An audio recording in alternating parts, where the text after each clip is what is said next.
अब जो खबर हम आपको दिखाने वाली हैं वो देखनी आपके लिए बेहद जरूरी है, क्योंकि ये अपने आप में कितनी बड़ी समस्या के रूप में सामने खड़ी हो रही है, आपको ये खबर देखने के बाद समझ आएगा।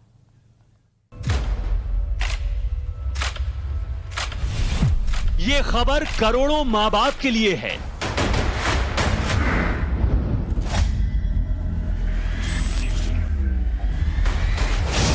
ये खबर मम्मी पापा को सावधान करने वाली है।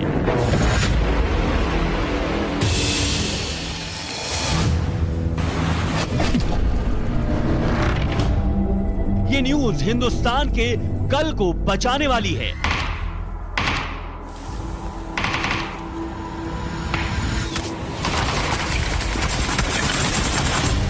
हम आपको डराएंगे नहीं, एक खतरे से आगाह करेंगे।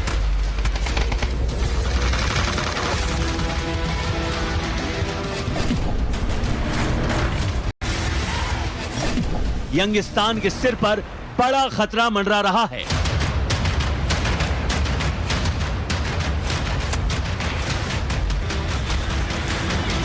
देश को इस खतरे से निपटना होगा। इस दुश्मन से हम तब निपट पाएंगे जब उस शत्रु को जानेंगे, पहचानेंगे।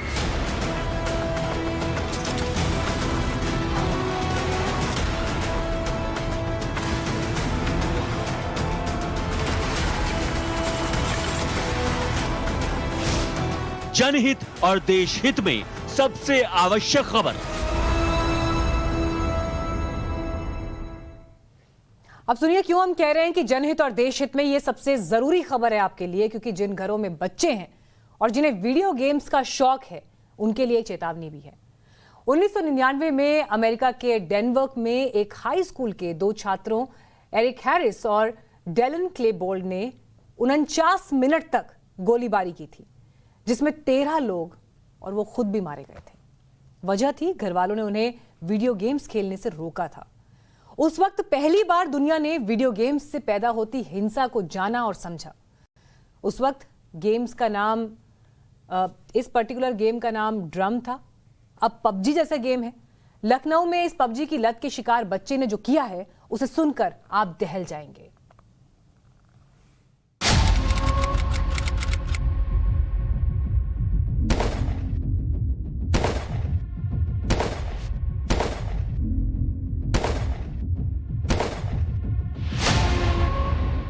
कुछ इसी तरह से रात के अंधेरे में 6 गोलियां चली और लखनऊ के इस घर में एक लाश गिर गई।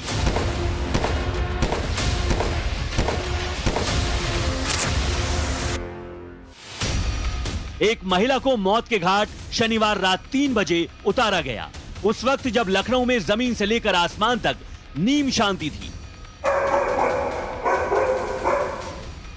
ये वो समय था जब नवाबों का शहर गहरी नींद में सो रहा था। तभी यमुनापुरम के इस घर में महिला के शरीर को 6 गोलियों से छलनी कर दिया गया।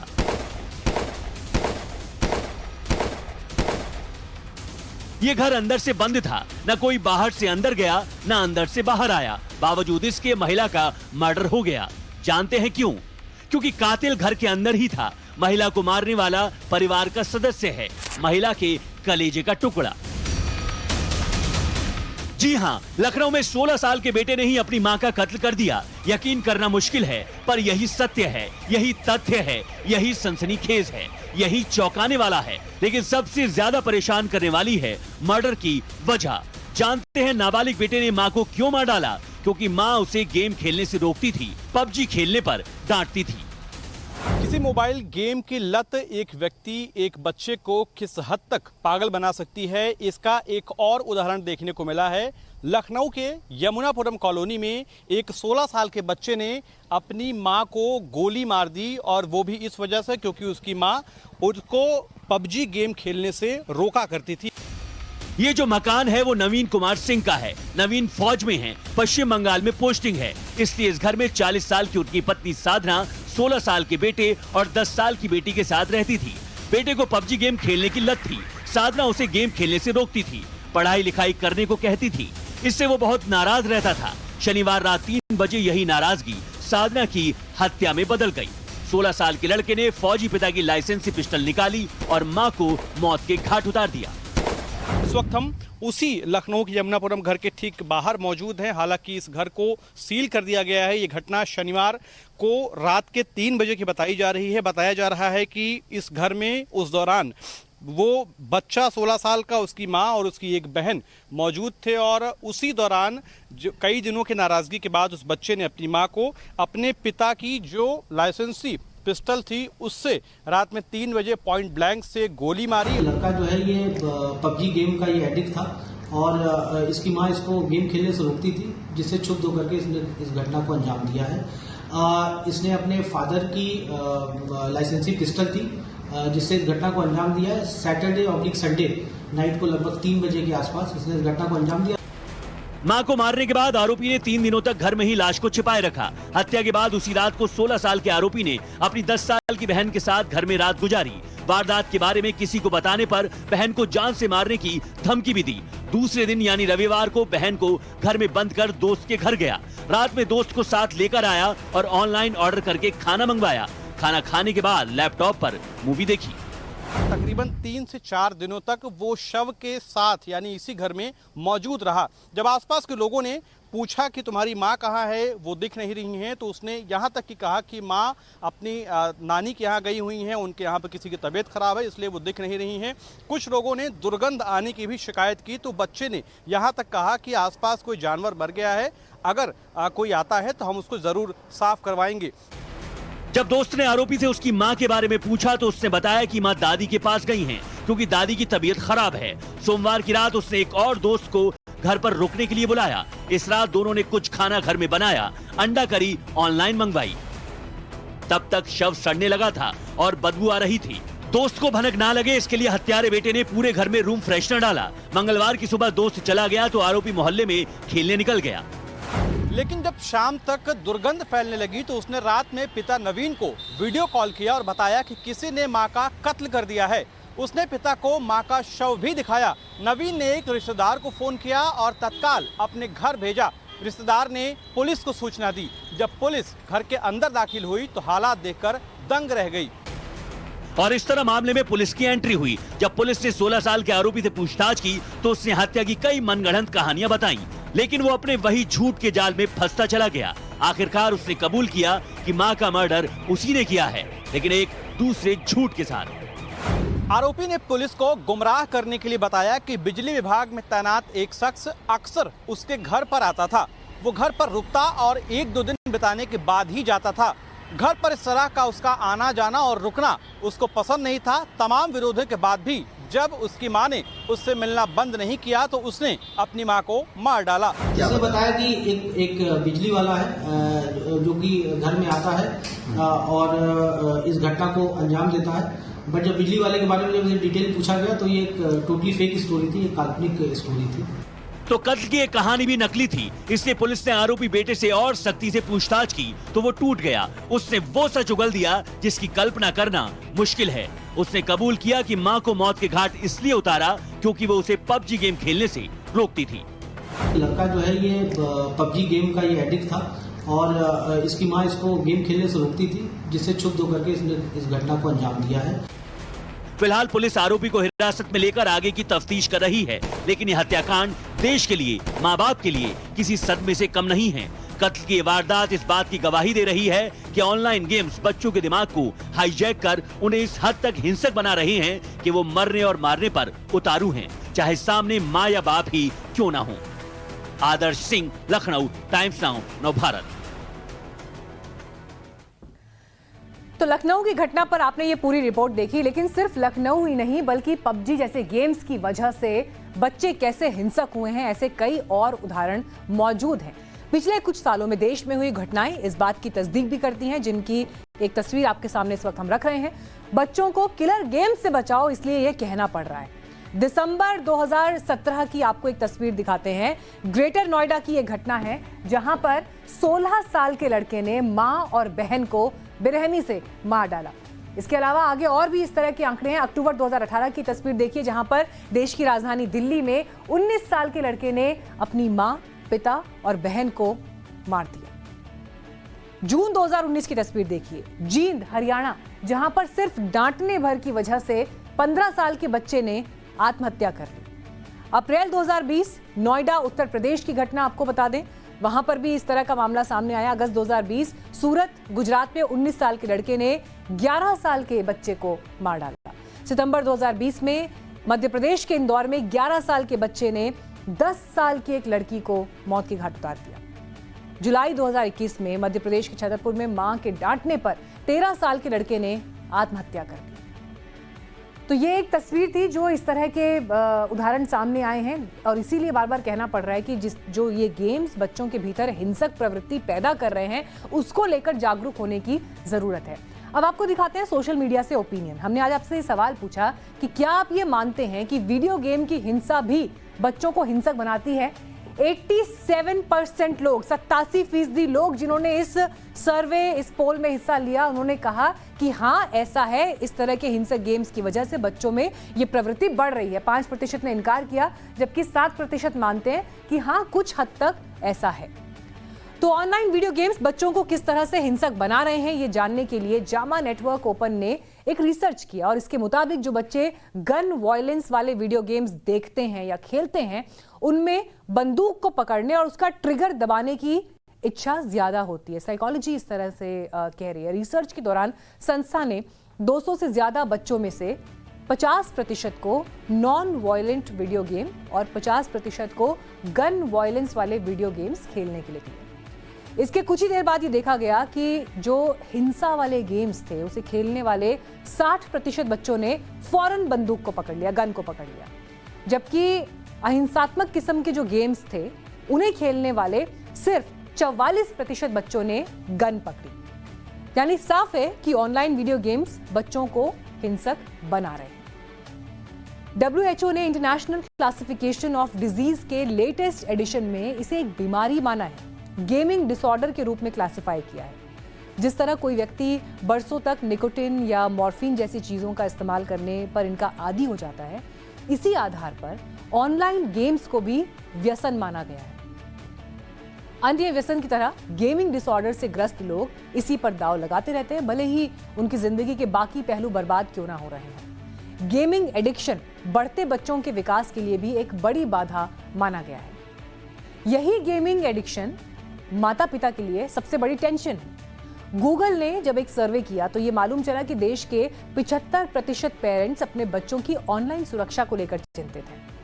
90% पेरेंट्स को पता है कि उनका बच्चा वीडियो गेम खेलता है। अब सवाल ये है कि जब पेरेंट्स को ये मालूम है कि उनका बच्चा वीडियो गेम्स में व्यस्त है, तो उन्हें इस एडिक्शन से बचाने के लिए क्या वो करते हैं, किस तरह के रास्ते उनके पास हैं, इस पर हमने लोगों से ओपिनियन लिया। अब सुनिए जनता का ओपिनियन। तो उसके हाथ में मोबाइल होगा तब वो खाना खाएगा। अगर ये चीज़ सिर्फ माँ बाप अपनी कंफर्ट को करने के लिए करते हैं, क्योंकि मैंने यही देखा है कि वो कहीं काम में बिजी हैं तो बच्चे को एंगेज कर देते हैं, ले भाई तू फ़ोन पकड़। इससे बच्चे फ़ोन के एडिक्ट हो जाते हैं। क्योंकि मैं अपने बच्चों को पूरा टाइम देती हूँ मैं, और मैं इस तरह का ये नहीं करती कि मैं काम में लगी रहूँ, बच्चे गेम में लगे रहे। अगर मोबाइल है आज देना ज़रूरी है, लेकिन उसकी भी एक लिमिट होती है। बच्चों की गलती नहीं है, गलती हम पेरेंट्सों की है, जो अपने काम काज के साथ साथ हम बच्चों को टाइम नहीं दे पा रहे। पेरेंट्स ही इस पे तय करेगा हमें बच्चों को कैसी अवेयरनेस करना है, कैसे उसको जागरूक करना है। मिस यूज़ का ज़्यादा चांस रहता है और यूज़फुल तो बहुत ही कम, 10% देखा जाए तो 10% जो एजुकेशन के मामले में देखा जाए तो करते हैं, बाकी मोस्ट ऑफ तो मिस यूज़ का ही रहता है सर। पढ़ाई करेगा तो ध्यान जाएगा गेम पे भी। अब क्या करता है, पढ़ाई पे कम ध्यान जाता है और गेम पे ज़्यादा आ जाता है, क्योंकि पढ़ाई उसको अच्छे नहीं लगते हैं और गेम ज़्यादा अच्छे लगते हैं। सबसे बड़ी चीज़ है कि उनका नेचर बहुत चेंज हो जाता है, बहुत एग्रेसिव हो जाते हैं। अगर उनका गेम चल रहा है, आप बीच में जाके कहते बेटा खाना खाओगे, तो उनका नेचर वहीं से चेंज होता है। तो वो चीज़ सबसे ज़्यादा इफेक्ट उनके मेंटल हेल्थ पे कर रही है। मोबाइल भी चलाते हैं तो मैं इनको देखती रहती हूँ कि ये क्या कर रहे हैं, कौन सा गेम खेल रहे हैं, क्या कर रहे हैं, कौन सी एक्टिविटी कर रहे हैं उसमें। तो समस्या यही है, ऑनलाइन वीडियो गेम्स बच्चों के दिमाग को हाईजैक करते जा रहे हैं और उन्हें हिंसक बनाते जा रहे हैं। PUBG, battle ground, free fire, call of duty, counter strike, king of the किल, इस तरह के तमाम गेम्स हैं बच्चों के मानसिक स्वास्थ्य को जो खराब कर रहे हैं और उन्हें अपराध की दलदल की तरफ धकेल रहे हैं, और एक्सपर्ट्स का भी ये मानना है। ऑनलाइन गेमिंग की समस्या देश में कितनी बड़ी हो चुकी है, इससे इसी बात का अंदाजा लगाया जा सकता है कि पिछले सिर्फ 10 साल में देश में ऑनलाइन गेम्स की संख्या 22 गुना बढ़ गई है। ऑब्जर्वर रिसर्च फाउंडेशन की एक रिपोर्ट के मुताबिक 2010 से 2020 के बीच भारत में ऑनलाइन गेम खेलने वालों की संख्या में 22 गुना की बढ़ोतरी हुई। फिलहाल इनकी संख्या करीब 43 करोड़ है। 2025 तक इसके 65 करोड़ तक पहुंच जाने का अनुमान है। अब आपको ऑनलाइन गेम से होने वाली कमाई का अर्थशास्त्र भी समझाते हैं। इंटरनेट और मोबाइल एसोसिएशन ऑफ इंडिया यानी IAMAI की रिपोर्ट ये कहती है कि भारत में 40% हार्डकोर गेमर्स हैं जो हर महीने एवरेज 230 रुपए खर्च कर रहे हैं। फिलहाल ऑनलाइन गेमिंग का रेवेन्यू 13,600 करोड़ रुपए का है, जिसके 2025 तक 20,000 करोड़ तक पहुंचने की संभावना है। तो सवाल यही कि आखिर अब बच्चों को इस लत से बचाया कैसे जाए, इस पर एक्सपर्ट का ओपिनियन क्या कहता है, आइए आपको सुनवाते हैं।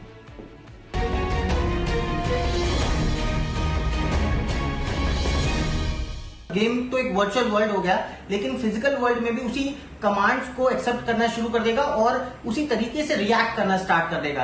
अब कई बच्चे मेच्योरिटी से इस चीजों को हैंडल कर लेते हैं, कई बच्चे ऐसे होते हैं जिन जो नहीं समझ पाते उसका रिस्पॉन्स क्या है, और जेन्युइनली ये एकदम से किसी को आप बोलोगे कि गेम की वजह से ऐसा हो रहा है तो वो उसको कभी भी एक्सेप्ट नहीं करेगा। बट इसके कॉन्सिक्वेंसेस आपको लॉन्ग रन में नजर आते हैं, आपको अपने बात करने के तरीके में नजर आते हैं, आपको अपने पेशेंस लेवल में नजर आता है। हिंसा की वृत्ति दिखाते हैं और ये इंडिकेटर्स मिल जाते हैं। अगर बच्चा घर के पेट्स के साथ, सड़क के कुत्तों के साथ, एक दूसरे के साथ, बच्चों के साथ अगर बहुत वायलेंस प्रोन बिहेवियर दिखाता है और हिंसात्मक प्रवृत्ति दिखाता है तो उनको मॉनिटर अलग करना पड़ेगा, क्योंकि उसमें संभव है कि साइकोपैथी या जुवेनाइल क्रिमिनल प्रॉब्लम्स हो। तो माता पिता के सामने चुनौती बड़ी है। चुनौती है कि आखिर बच्चों को इस एडिक्शन से बचाना कैसे है। बच्चों को गेमिंग की लत लग रही है या लग चुकी है, अब आपको हम ये बताते हैं। अगर बच्चे की दिनचर्या में आपको बदलाव दिखाई देता है या बच्चे का कामकाज गेम के इर्द गिर्द ही दिखाई दे तो समझिए कि आपका बच्चा ऑनलाइन गेम की गिरफ्त में जा रहा है। बच्चे का बिहेवियर, स्वभाव आक्रामक या गुस्सैल हो रहा है या बढ़ रहा है इस दिशा में, तो आपको इसके बारे में सोचने की जरूरत है। गेम खेलने से या रोकने पर अगर वो हिंसक हो उठता है या फिर गेम खेलने से रोकने पर गाली गलौज करने लगे, तो ऐसे में आपको बच्चे का और ध्यान रखने की जरूरत है। ऑनलाइन गेम की लत में आया बच्चा क्या गुमसुम रह रहा है, बच्चे की याददाश्त में कमी आना बात बिगड़ने के संकेत हैं। अब आपको इस पर आपका ओपिनियन दिखाते हैं। सोशल मीडिया में आज हमने आपसे सवाल पूछा कि क्या आप अपने बच्चों के इंटरनेट मोबाइल व्यवहार पर नजर रखते हैं। 56% लोगों ने सहमति जताई कि हाँ ऐसा तो करते हैं। 26% ने इनकार किया, 14% ने कहा थोड़ा बहुत, 4% ने माना कि तकनीकी जानकारी नहीं है। लेकिन ना कहने वाले, थोड़ा बहुत कहने वाले और तकनीकी जानकारी की कमी है, ये बात कहने वालों का प्रतिशत अगर आप जोड़ दें तो आप पाएंगे कि ऐसे में कितना गंभीर ये मामला अपने आप में होता जा रहा है कि अगर माता पिता की नज़र बच्चों की तरफ नहीं है तो अब ये भी जानना जरूरी है कि आखिर बच्चे ऑनलाइन गेमिंग की लत से कैसे बच सकते हैं और इसके लिए किस तरह के उपाय हैं। एक्सपर्ट्स के मुताबिक बच्चों को इस बात का एहसास होना कि ये लत नुकसानदेह है, इससे निजात दिलाने की दिशा में पहला कदम है। पेरेंट्स अपने बच्चों के साथ वक्त ज्यादा बिताएं, उनके साथ खेलें, उनकी बातों को समझें। गेमिंग गैजेट्स और इलेक्ट्रॉनिक उपकरण सोने वाले कमरे में रखने की बजाय किसी दूसरे कमरे में रखें। यदि लत पर काबू पाना मुश्किल लग रहा है तो इसे थेरेपी के जरिए भी दूर किया जा सकता है, लेकिन एहसास होना पहले सबसे जरूरी है। उम्मीद है कि आपको ये खबर समझ आई होगी और अपने बच्चे के ऊपर मंडराते संकट को भी आप बेहतर तरीके से समझ पाए होंगे। हमारी कोशिश थी कि इसके जरिए आपको जागरूक करने और आपको एक ओपिनियन बनाने में मदद करें।